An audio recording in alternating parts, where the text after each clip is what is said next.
Hello and welcome. This chapter will guide you on building your game plan to success. There are 6 steps on building your game plan, which are: Step 1, develop the right plan for you. Step 2, allocate the time for it. Step 3, keep a journal. Step 4, reflect on where you are and where you want to be. Step 5, set clear and achievable goals. Step 6, act on it. It's baffling why some succeed and some fail. Sometimes it may even seem unfair. You may know friends and family who are fantastic people, act appropriately, have good education, have good jobs, lead good families, and generally possess the good things in life. But somehow they still wallow in desperation and difficulty. There are those who always achieve so much success and yet do not have high merits. They have no education, poor attitude about themselves, and other people, often dishonest and unethical, and even involved in a cycle of breakups and new partners. In these cases, the actual defining factor is the strength of one's desire to get ahead. Despite their lack of virtues, knowledge, and appreciation, these people often get ahead in the success race. This is also why many times you see drug dealers and gang members driving Lamborghinis, while many good and honest people you know are struggling to pay their bills. If the desire is strong enough to achieve the goals, why still many do not? The sad answer is there is only desire but no work. Oftentimes many people dream big but don't hustle and put in the work. They don't stay up late at night developing new solutions to their problems. They don't work 16 hours a day closing a sale. They don't struggle to ensure the prospects they approach turn into qualified clients. While you're sitting there dreaming, some are getting off their seats and working. So what are the steps to develop a plan that will work amazingly and take you to the finish line strongly? Here are the 5 major points to keep in mind. Step 1, develop the right plan for you. Some people are very detail-oriented and are able to closely follow an intricate plan to the letter. Others are more effective when they see the bigger picture first and then frame out the small steps that lead to the final goal. Each of us is unique and motivated by different factors, and you have to develop a plan that's right for you and fits for you.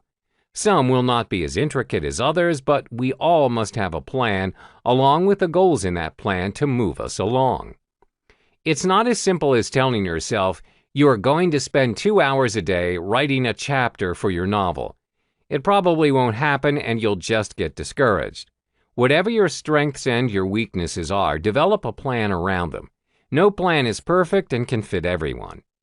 If you're detail-oriented, it's best to map out the small steps in your plan with utmost focus. This means being very clear on what you want to achieve daily, weekly, or monthly. For example, the first small step to achieving your ideal weight is to cut out 1 serving of sweetened drinks by the end of week 1. For those who like to see the bigger picture first, it helps if you imagine your end goal first. For example, you want to be 20 pounds lighter. Then picture what the benefits are. You may be able to get out of bed easier, your energy level will rise, and you'll fit into those apparels that you yearn to wear. Then map out what you need to do in order to achieve that. Step 2, allocate the time for it. This is crucial in your planning because you'll be clearer on when you should commit on achieving your goals. In this case, let's go back to the weight loss goal. It might be alternating aerobics and weight training every other weekend. It might be running 30 minutes each morning or swimming after work.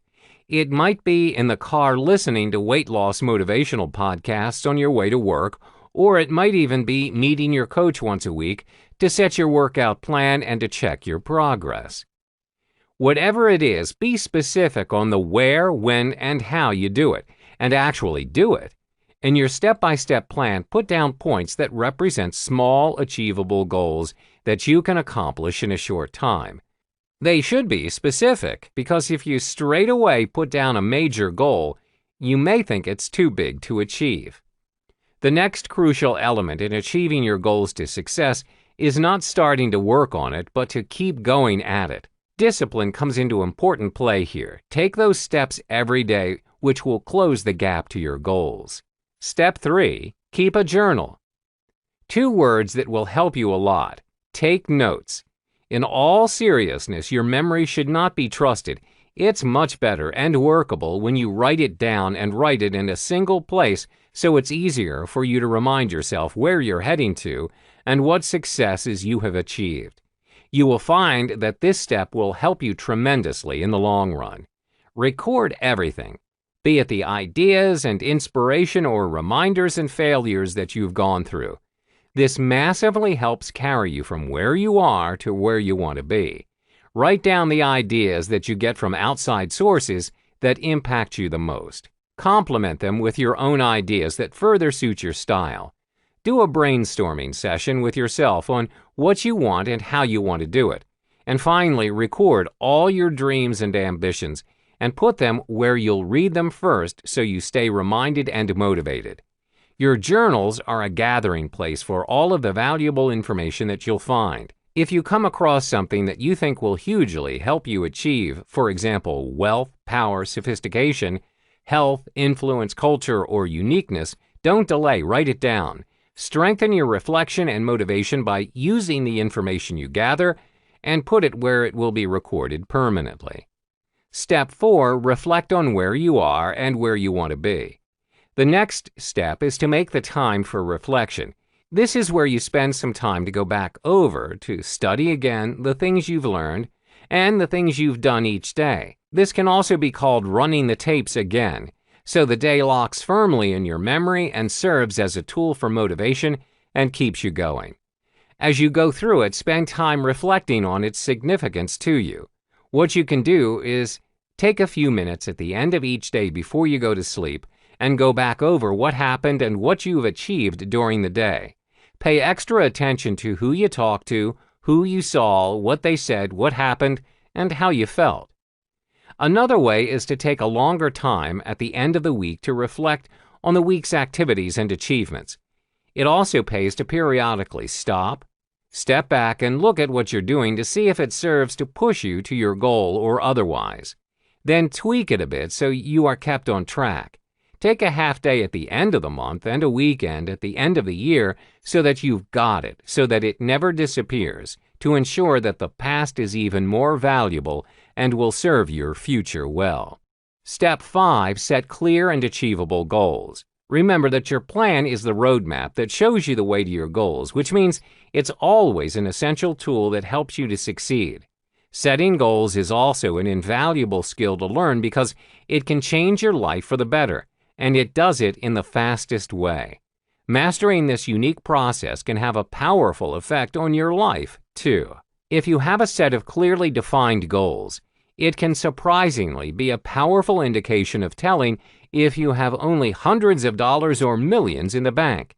If you don't have them yet, better to frame them out immediately so you have a lucid view of your future and your dreams.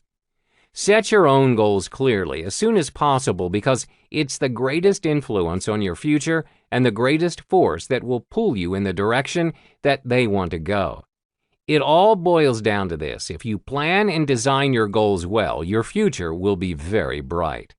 Step 6, act on it. So what still holds you back from your success? If you have a very strong desire to do it already and you have already created a plan that will take you there, the next step, take action.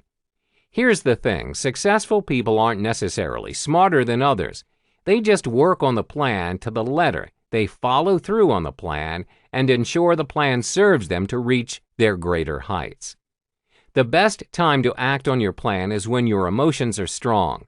There's a little thing called the law of diminishing intent. This essentially means your desires diminish over time, and if you don't act immediately after having the desire, your goals are harder to achieve. Act when the idea strikes you, when the emotion is high. But if we delay and we don't translate that into action fairly soon, the intentions start to diminish, and a month from now, the desire goes cold. This is where discipline comes to play. Work the plan when the idea is strong, clear, and powerful. You must capture the emotion and put it into disciplined activities and translate them into strong, unrelenting actions.